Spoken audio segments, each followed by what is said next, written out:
Hello everyone, स्वागत है आपका अपने यूट्यूब चैनल टीचर्स मेट पर, जहां हम लोग पढ़ रहे हैं सीटेट साइंस पेपर 2। शुरुआत करते हैं आज का सेशन, जिसमें पहला क्वेश्चन कह रहा है कि रेनिन का स्राव कहां से होता है। तो रेनिन का स्राव अमाशय से होता है। प्रोरेनिन जो है रेनिन में बदलता है, और प्रोरेनिन रेनिन में जब बदलता है तो ये दूध को फाड़ता है। पहले दूध को फाड़ करके उसमें का जो प्रोटीन होता है, दूध का जो प्रोटीन होता है उसको अलग करता है, और दूध में जो प्रोटीन पाया जाता है उसका नाम है केसिन। दूध में केसिन नाम का प्रोटीन पाया जाता है, जिसको फाड़ करके अलग कर देता है, और प्रोटीन पेप्सिन के प्रभाव से पेप्टोन्स में बदल देता है। क्योंकि जब अमाशय में जब भोजन पचने लगता है तो उसमें लगातार एक गति होती है, जिस गति को हम कहते हैं क्रमाकुंचन गति। और ये गति के कारण जो है भोजन लगातार पिसता रहता है। जैसे थ्रेशल चलता है ऐसे ऐसे लगातार, तो भोजन उसी में पिसता रहता है। और इसमें जठर ग्रंथियाँ पाई जाती है, तो जठर ग्रंथियों में से लगातार आपका जठर रस निकलता है और जाकर के इसमें मिलता रहता है। और इसके अलावा जठर रस में आपका नमक का अम्ल पाया जाता है। नमक का अम्ल का मतलब कहने का मतलब है कि HCl भी पाया जाता है, और ये HCl जो भी बैक्टीरिया होती है उन सबको मार देता है और भोजन को पचाने में आपका मदद करता है। दूसरा क्वेश्चन कह रहा है कि कौन सा एंजाइम प्रोटीन पाचक एंजाइम है। कौन सा एंजाइम ऐसा है जो प्रोटीन को पचाता है। तो आपका ट्रिप्सिन और एमाइलेज जो एंजाइम है वो प्रोटीन को पचाने के काम में लेता है।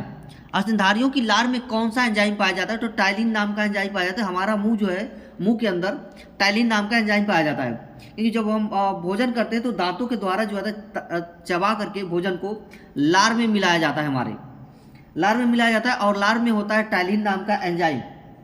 ठीक है, और यह मंड पर क्रिया करता है। टाइलिन जो होता है मंड पर रिएक्शन करता है, और मंड पर रिएक्शन करके उसको कन्वर्ट कर देता है शर्करा में।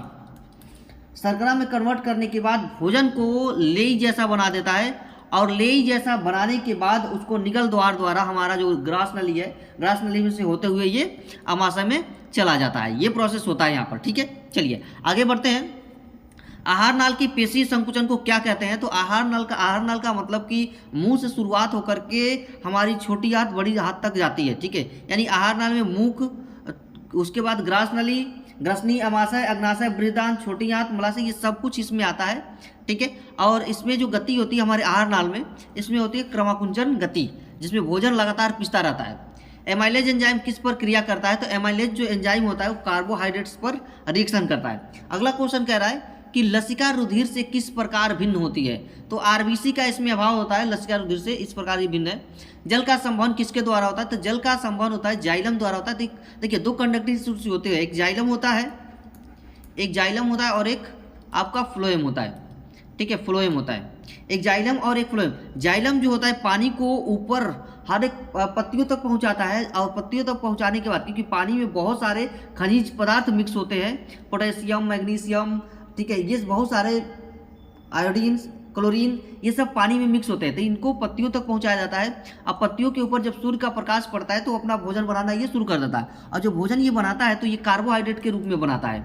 कार्बोहाइड्रेट के रूप में पौधे अपना भोजन, जब भोजन तैयार हो जाता है तो प्रिपेयर्ड भोजन को फ्लोएम पूरे पौधे के भाग तक पहुँचाता है, हर एक अंग तक पहुँचाने का काम फ्लोएम कर देता है। देखिए नीचे से जड़ों के माध्यम से जाइलम जो है ऊपर पहुंचाता है, और ऊपर से जो है फ्लोएम लेकर के आता है। ठीक है, इन दोनों को हम कंडक्टिंग टिश्यू कहते हैं, यानी संवहन ऊतक कहते हैं। कार्बन स्वांगीकरण के लिए क्या आवश्यक है। कार्बन स्वांगीकरण, तो कार्बन स्वांगीकरण के लिए क्लोरोफिल आवश्यकता है। कार्बन स्वांगीकरण यानी कि प्रकाश संश्लेषण जिसको हम कहते हैं, उसको कार्बन स्वांगीकरण के नाम से भी जाना जाता है। तो उसमें क्लोरोफिल की आवश्यकता होती है। पाचन क्रिया भौतिक क्रिया है या रासायनिक। तो पाचन क्रिया आपकी रासायनिक क्रिया है। ठीक है, दो अब क्रिया होती है, एक रासायनिक क्रिया होती है और एक भौतिक क्रिया होती है। ठीक है, तो भौतिक क्रिया में नया पदार्थ कोई नहीं बनता है, जो पुराना पदार्थ रहता है, जैसे यहाँ पर H2O है, पानी है हमारा, तो पानी से बर्फ बन गया, फिर बर्फ से हम पानी को बना सकते हैं। कोई नया पदार्थ इसमें नहीं बनता, पुराना वाला सब कुछ इसका स्ट्रक्चर वही रहेगा, बस इसमें थोड़ा सा चेंजेस हो जाता है, लेकिन हमारा पुराना पदार्थ वही रहता है। लेकिन जब रासायनिक अभिक्रियाएं होती है तो इसमें क्या होता है कि एक नया पदार्थ बनता है, पुराना सब कुछ बदल जाता है। ठीक है, जैसे पानी से कुछ और बन जाए, जैसे हम लोग सब्जी बनाते हैं तो ले आते हैं कुछ और है, और बन करके कुछ और हो जाता है। ठीक है, तो चलिए आगे बढ़ते हैं। लार में कौन सा एंजाइम होता है, किसका पाचन करता है। तो टाइलिन और स्टार्च का पाचन ही करता है, पहले ही मैं बता चुका। वसा का पाचन आहार नाल के किस भाग में होता है। देखिए वसा का पाचन कह रहा है कि वसा का पाचन कहाँ होता है। तो वसा का जो पाचन है वो ग्रहणी में होता है। वसा के पाचन के पूर्व जो होता है अमाशय में HCl जो होता है, HCl उसके साथ बाद में पित्त रस में ग्रहणी में इसका जो होता है ना इमल्सीकरण होता है, यानी मंथन होता है, मंथन होता है। ठीक है, अब मंथन यानी इमल्सीकरण जिसको होते हैं इमल्सीकरण, इसके बाद जो इमल्सीकरण जो वसा होती है इसके ऊपर लाइपेज जो एंजाइम होता है, लाइपेज एंजाइम होता है, ये लाइपेज एंजाइम इसके ऊपर क्रिया करता है, किसी इमल्सीकरण के बाद जो है वसा के ऊपर क्रिया करता है और ये अग्नाशयी रस में छोटी आंत में आंत रस में पाया जाता है एंजाइम। अब वसा का पाचन जो होता है, वसा जब पूरी तरह से पच जाता है तो वसीय अम्ल और ग्लिसरॉल में कन्वर्ट हो जाता है, जो घुलनशील स्वरूप हो जाता है। ठीक है, चलिए आगे बढ़ते हैं। आहार नाल में कौन सी गति होती है? तो क्रमांकुचन गति होती है। क्वेश्चन रिपीट हो गया। वे कौन से रासायनिक यौगिक हैं जो पाचन क्रिया के लिए आवश्यक हैं? तो एंजाइम हैं।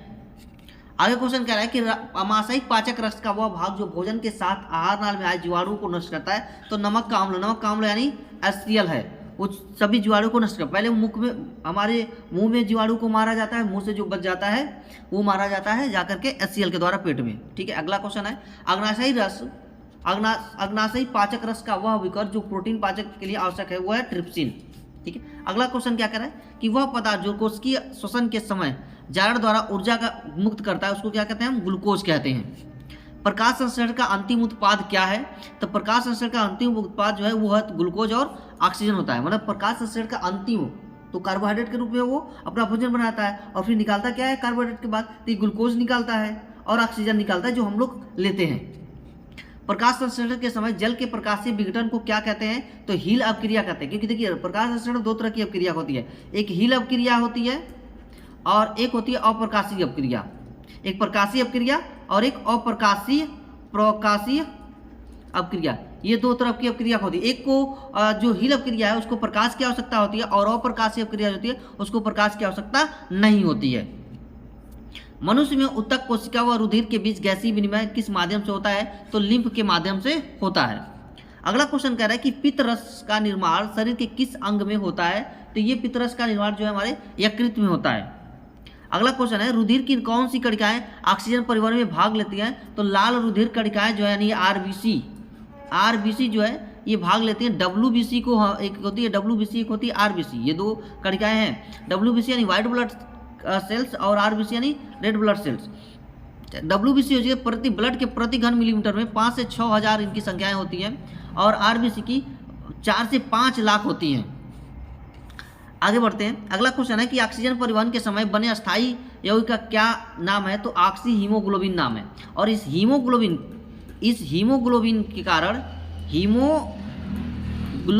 के कारण हमारा ब्लड जो होता है लाल होता है, क्योंकि हीम नाम का जो एक रंजक होता है, ग्लोबिन एक प्रोटीन है। कौन सी शिरा ऑक्सीकृत रुधिर हृदय में लाती है? अगला क्वेश्चन है कौन सी शिरा ऑक्सीकृत रुधिर हृदय में लाती है? तो ये फुफ्फुस शिरा है जो ऑक्सीकृत रुधिर को हृदय में लेकर के आती है। पुरुषों के 1 मिली रुधिर में कितने लाल रुधिराणु होते हैं? तो लगभग 55 लाख होते हैं। इकाई दाएं सैकड़ा, हजार, 10,000, लाख, 10 लाख, 55 लाख होते हैं। 26 नंबर क्वेश्चन कह रहा है कि रुधिर की कौन सी कणिकाओं में केंद्रों को माइटोकॉन्ड्रिया नहीं होते हैं? तो लाल रुधिर कणिकाओं में केंद्रों को माइटोकॉन्ड्रिया नहीं होते हैं। पचे हुए सरल खाद्य अणुओं को अवशोषण आहार नाल के किस भाग में होता है? तो छोटी आंत में ये होता है। ठीक है, देखिए अणुओं का जो अवशोषण जो हम भोजन करते हैं तो ये कई स्टेप में जाकर के होता है। तो सबसे पहले जो भोजन जो पोषण क्रिया होती है हमारी बॉडी में, उसमें सबसे पहले अंतर्ग्रहण होता है। अंतर्ग्रहण यानी कि भोजन को हम अंतर अपने लेते हैं, अंतर्ग्रहण होता है। उसके बाद पाचन होता है, उसका पाचन के बाद आपका अवशोषण होता है। इसके कई स्टेप होते हैं। ठीक है, अवशोषण के बाद आपका स्वांगीकरण होता है, स्वांगीकरण के बाद आपका मल विसर्जन होता है जो लास्ट स्टेप है। ठीक है, चलिए आगे बढ़ते हैं। पौधे और वायुमंडल के बीच गैसों का आदान प्रदान किसके द्वारा होता है? तो स्टोमेटा के द्वारा होता है। अगला क्वेश्चन कह रहा है कि पौधे द्वारा अवशोषित जल की अतिरिक्त मात्रा का वाष्पीकरण किसके द्वारा होता है? तो स्टोमेटा तथा अधिचर्म द्वारा होता है। खनिज लवणों को जड़ किस रूप में ग्रहण करती है? खनिज लवण जो होती है पृथ्वी में वो किस रूप में ग्रहण किया जाता है? तो आयन के रूप में ग्रहण किया जाता है, क्योंकि K+ होता है, यहाँ पर Cl- होता है, इस तरीके की उसमें होती है।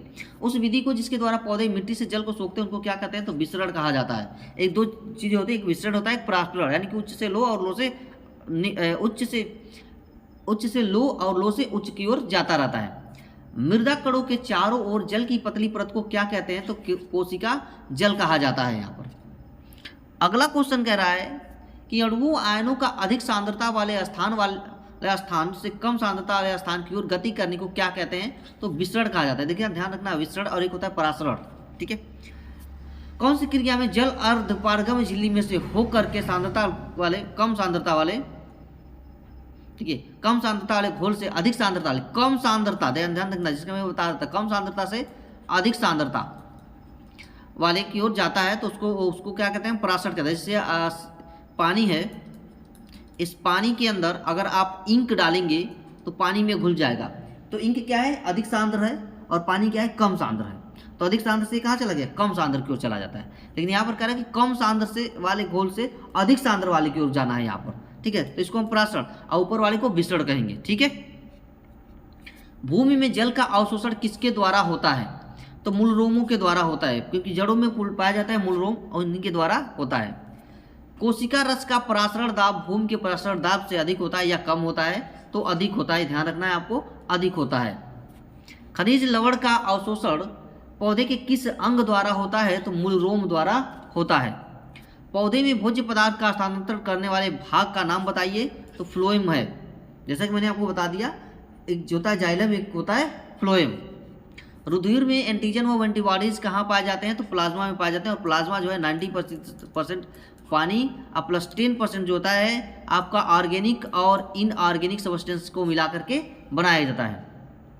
विटामिन सी का सबसे अच्छा स्रोत क्या है? तो विटामिन सी का सबसे अच्छा स्रोत है वो है संतरा। और विटामिन सी जो है सभी खट्टे फलों में पाया जाता है। ग्लाइकोलाइसिस के अंत में कितने एटीपी अणुओं का लाभ होता है? तो ग्लाइकोलाइसिस में आपको 8 एटीपी अणुओं का लाभ होता है। पल्मोनरी सिरा रुधिर कहाँ से लाती है? तो पल्मोनरी जो सिरा है आपका बाएं अलिंद में से रुधिर को लेकर के आती है। अगला क्वेश्चन है, किस विटामिन की कमी से स्कर्वी रोग होता है? तो विटामिन सी की कमी से आपका स्कर्वी रोग होता है। ठीक है, तो चलिए हमने कुल का 43 क्वेश्चन देख लिया। इसमें हमने बायोलॉजी का क्वेश्चन सेशन कर रहे हैं, हमने जल्दी ही केमिस्ट्री का भी सेशन लेकर के आने वाला हूँ, और फिजिक्स का भी किया, बायोलॉजी का हम लोग मिक्स करके यहाँ पर चल रहे हैं। तो आज के लिए इतना ही, मिलते हैं फिर नेक्स्ट वीडियो में। तब तक के लिए चैनल को सब्सक्राइब करना बिल्कुल ना भूलिएगा।